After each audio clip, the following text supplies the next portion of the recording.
We want to ask the people of Kenya to remain peaceful, and we want to ask the people of Kenya to pray for our president, Dr. William Ruto, to give him wisdom to navigate the challenges affecting the Kenyan people.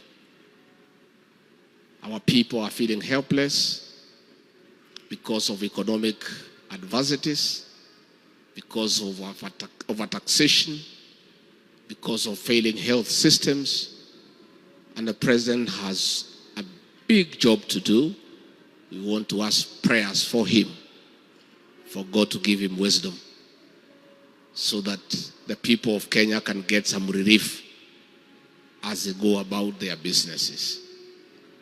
Welcome, ladies and gentlemen. Thank you so much for your great support always.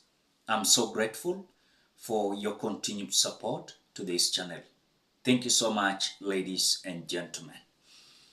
Now, Kenyans, Rigathi Gachagua today attended a church in KIAMBU County where he delivered a message to those who thought like that the mountain was going to demonstrate and the mountain was going to make noise about his impeachment. Rather, his message is very clear, not only to William Samoei Ruto, but those who are fighting to destroy him completely. Rigathi Gachagua is now saying, I want to thank Kenyans for praying for me during this time. Kenyans are very wise and they know everything. Many people thought that there will be protest after my impeachment, but they don't know us. We as the Mount Kenya region remain silent, but we don't forget. That is the message of Rigathi Gachagua.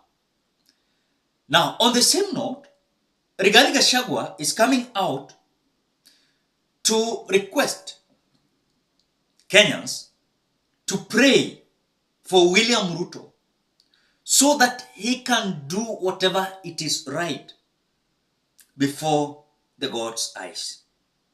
But on the same note, he's requesting Kenyans to pray for William Ruto on the challenges he's passing through, and again, calling William Ruto the president and our president of the Republic of Kenya. We want to ask the people of Kenya to remain peaceful, and we want to ask the people of Kenya to pray for our president, Dr. William Ruto, to give him wisdom to navigate the challenges affecting the Kenyan people. Our people are feeling helpless because of economic adversities, because of overtaxation, because of failing health systems, and the president has a big job to do. We want to ask prayers for him, for God to give him wisdom, so that the people of Kenya can get some relief as they go about their businesses. Now, Kenyans, when you can see the body language of Rigathi Gachagua, does it mean that something is going to come positive in his case? But again, on the same note, remember one thing. Rigathi Gachagua earlier on requested for forgiveness. Why was that William Ruto and his colleagues never wanted to forgive Rigathi Gachagua? In other words, this was a planned move that was not having reverse.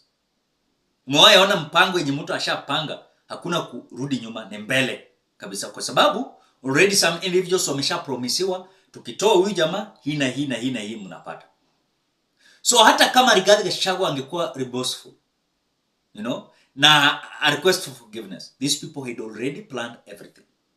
You saw even ODM claiming that they want a bigger stake in this government because they assisted William Ruto to remove Rigathi Gachagua. In other words, this was a plan that was planned earlier.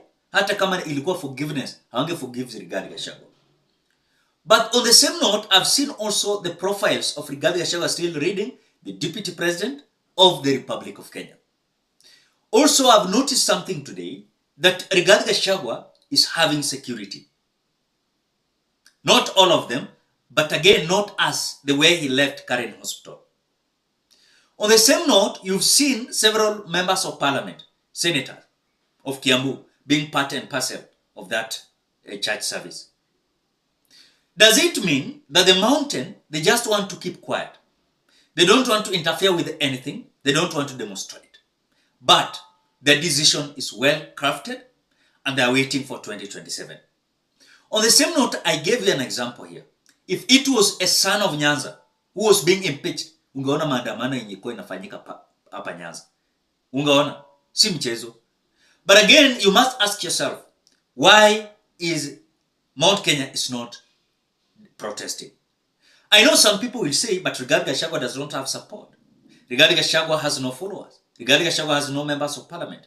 But remember, again, every region has their own way of playing politics. It means maybe they are just silent and they're keeping quiet, but they're waiting for their decision. And that is why William Ruto and his colleagues are terrified. Anything and the result that might come from the mountain.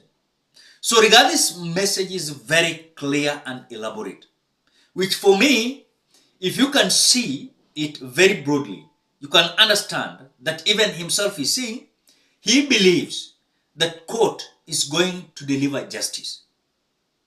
Court is going to deliver justice. As we are waiting for 29th, on Tuesday, next week, the hearings, and if possibly, the court will decide we are not going to lift the conservatory order. We must hear this issue, an application. We must understand the weight of the matter. Then we deliver. But we cannot lift the conservatory order and make Kindiki Kithure to be sworn in, yet we have not finalized. And of course, they have not given their directions and their verdict towards lifting the conservatory order. On the same note, I've seen the Attorney General and the Parliament, Senate Assembly, pushing hard for the court to lift the conservatory order that was served from Kerugoya High Court. That this is confusing the agenda and their plans the way it was. In other words, these individuals knew it very clear that Rigathi Gachagua was going to court. But by doing that, and that is why you saw them rushing. If they were not to rush, if they were just to be given some hours, 5 hours, Kindiki angekuwa sworn in. Hata hiyo jioni angekuwa sworn in. But because of the conservatory order, ilitoka immediately after the wakati gazettement of Kindiki Kithure being approved as the deputy president nominee. Remember that conservatory order was so powerful.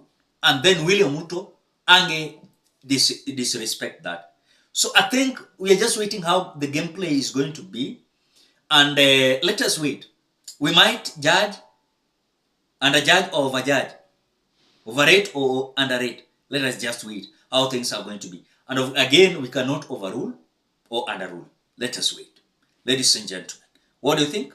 Drop your opinion at the comment section below. Otherwise, thank you so much because of your great support. Please consider subscribing, liking, commenting, and sharing this video. Bye-bye till we meet in another video.